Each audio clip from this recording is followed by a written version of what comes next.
Todos nós já despertamos com o coração inquieto, sabendo que, em algum momento do dia, teríamos de lidar com alguém difícil.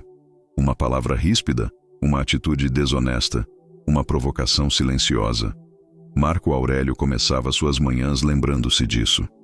Quando acordares, lembra-te de que encontrarás pessoas intrometidas, ingratas, arrogantes, desonestas, invejosas e rudes.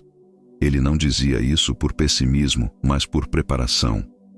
Porque quem já se para a arena das emoções humanas não se surpreende quando a batalha começa. Relacionamentos são inevitáveis. Podemos nos isolar por um tempo, fugir de alguns encontros, tentar reduzir os atritos, mas não podemos viver sem contato humano. A questão não é se vamos encontrar pessoas difíceis, mas como vamos reagir a elas. E aqui está a chave estoica. Não é a atitude do outro que define nossa paz, é a firmeza do nosso leme interior. É a capacidade de permanecer sereno em meio às tempestades emocionais que inevitavelmente virão. Epicteto nos lembrava com clareza: não são os outros que te perturbam, mas a opinião que tens deles. Essa frase é como ela nos mostra que a fonte da agitação não está no exterior, mas no modo como interpretamos o que acontece. Não é o grito do outro que invade nossa paz. É o valor que damos a esse grito. Não é a grosseria que fere. É o espaço que damos a ela dentro de nós. Quando mudamos a interpretação, mudamos a experiência. Quando mudamos o olhar, mudamos o impacto. Imagine-se navegando em alto mar. O vento sopra forte, as ondas se levantam, a tempestade ameaça o barco. Mas o capitão que segura firme o leme sabe que não pode mudar o vento, nem as ondas, nem a tempestade. O que pode fazer é manter a embarcação estável, corrigir o rumo e confiar na própria firmeza. As pessoas difíceis são como essas tempestades. Sempre existirão, mas a calma interior é o leme que mantém nossa rota segura, mesmo quando o mar está em fúria. E é por isso que quero lhe convidar a mergulhar comigo nesta reflexão. Se você sente que os relacionamentos muitas vezes testam seus limites emocionais, este canal pode ser um porto seguro. Inscreva-se e caminhe conosco, porque aqui transformamos os maiores desafios em oportunidades de força e serenidade, como os estoicos fizeram ao lidar com pessoas difíceis. O segredo estoico não está em mudar os outros, está em mudar a nós mesmos diante deles. Está em cultivar a calma que ninguém pode roubar, porque nasce dentro e se mantém dentro. Essa é a arena das emoções humanas, e é nela que a filosofia mostra sua força prática. A primeira chave para manter a calma em relacionamentos difíceis é preparar-se antes mesmo que o encontro aconteça. Os estoicos chamavam essa prática de praemeditatio malorum, a meditação antecipada sobre os possíveis males. Marco Aurélio não se deixava surpreender pela grosseria ou pela ingratidão, porque já acordava lembrando a si mesmo de que essas atitudes iriam aparecer. Ao antecipar, reduzia o choque. Ao prever, fortalecia a mente. Quando entramos em uma situação esperando apenas suavidade e acolhimento, qualquer gesto ríspido nos desequilibra. Mas quando aceitamos que a vida inclui atritos e que pessoas difíceis cruzarão nosso caminho, estamos menos vulneráveis à surpresa e mais preparados para responder com serenidade. O impacto da dificuldade não vem apenas do que acontece, mas do quanto estávamos preparados para receber o que aconteceu. Epicteto sugeria que imaginássemos cenários desafiadores justamente para não sermos pegos de surpresa. Antes de uma reunião importante, podemos prever as possíveis provocações. Antes de uma conversa tensa, podemos imaginar as palavras duras que talvez surjam. Isso não significa alimentar pessimismo, mas criar espaço interior para que, quando o momento chegar, já não sejamos dominados pela agitação. Pense em um soldado que entra em batalha. Ele não se assusta ao ver a espada inimiga, porque já treinou 100 vezes a defesa contra ela. Assim também é conosco nos relacionamentos. Se já esperamos a dificuldade, não reagimos com choque, mas com preparo. O coração pode até acelerar, mas a mente já sabe como se firmar. Preparar a mente é, em última análise, escolher não ser dominado pela imprevisibilidade dos outros. É decidir que, ainda que o vento mude, o leme continuará firme. Quem se prepara antes, sofre menos depois. Quem treina a mente antecipadamente, não se perde no calor da tempestade emocional.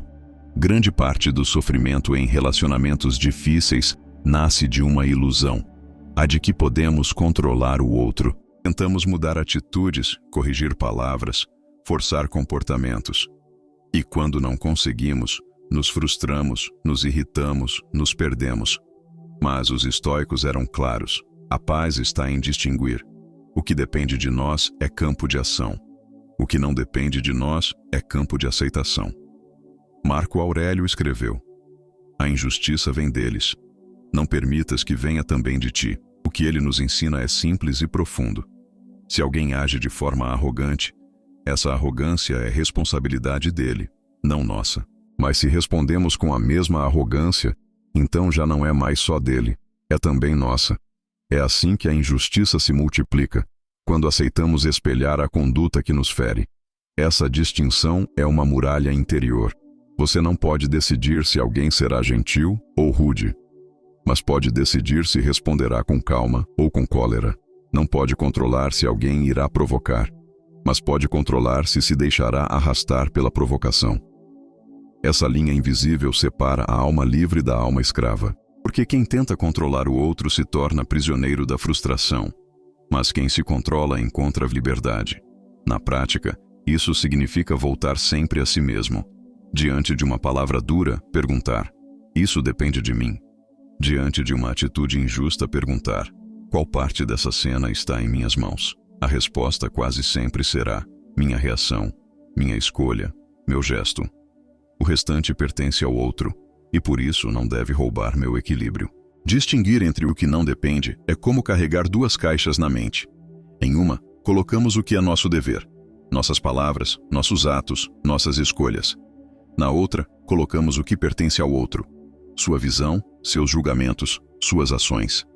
E aprendemos a abrir apenas a primeira. Essa simples disciplina nos liberta de uma vida de brigas inúteis e nos devolve a serenidade.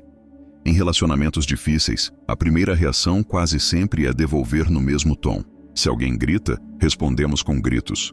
Se alguém provoca, devolvemos com ironia. Se alguém ofende, contra-atacamos com palavras ainda mais duras. Os estoicos descobriram um poder que muitos ignoram: o poder do silêncio. Não o silêncio da covardia, mas o silêncio da força. Não o silêncio da omissão, mas o silêncio da escolha consciente. Sêneca dizia: a melhor resposta à ofensa é o desprezo. O que ele queria mostrar é que não há vitória em disputar quem fere mais. A verdadeira vitória é não permitir que a ofensa se instale em nós. O silêncio, nesse sentido, é uma muralha invisível que impede a entrada do veneno. Quem responde imediatamente se expõe. Quem silencia, se protege. O silêncio é a prova de que a mente continua no mesmo quando a emoção quer assumir o leme. Esse silêncio não é vazio. Ele comunica. Comunica firmeza, comunica autocontrole, comunica grandeza. O silêncio diante da ofensa desmonta o agressor, porque ele esperava a reação. O silêncio diante da provocação desarma o provocador, porque ele esperava conflito. O silêncio diante da injustiça mostra que nossa dignidade não se negocia ao preço de uma resposta impulsiva. Pense em uma chama que se alimenta do vento. Se o vento sopra, ela cresce. Se o vento cessa, ela se apaga. Assim também são as provocações. Elas precisam da nossa reação para se alimentar. O silêncio é a calmaria que apaga o fogo do conflito. É como retirar o combustível da chama. Sem reação, a provocação perde força. Usar o silêncio como arma de serenidade não é fácil. Exige coragem de não se justificar, sabedoria de não competir em quem fala mais alto, humildade de aceitar que muitas respostas não precisam ser dadas. Mas quem consegue praticar esse silêncio descobre que ele não é vazio. Ele é pleno. Pleno de poder, pleno de firmeza, pleno de paz. As pessoas difíceis que encontramos no caminho não são apenas obstáculos, são também oportunidades. Epicteto dizia que cada ser humano, até mesmo os mais hostis, pode se tornar um professor involuntário.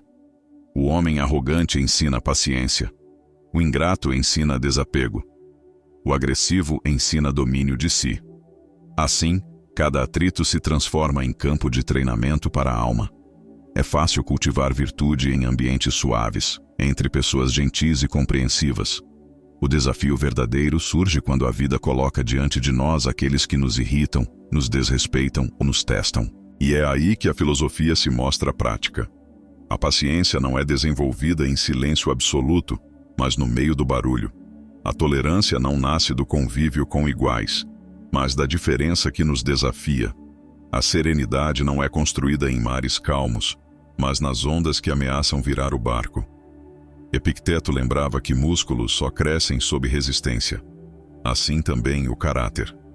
Sem resistência, não há treino. Sem treino, não há fortalecimento. Cada encontro com pessoas difíceis pode ser visto como academia espiritual, onde somos chamados a exercitar a calma, a firmeza, a compaixão.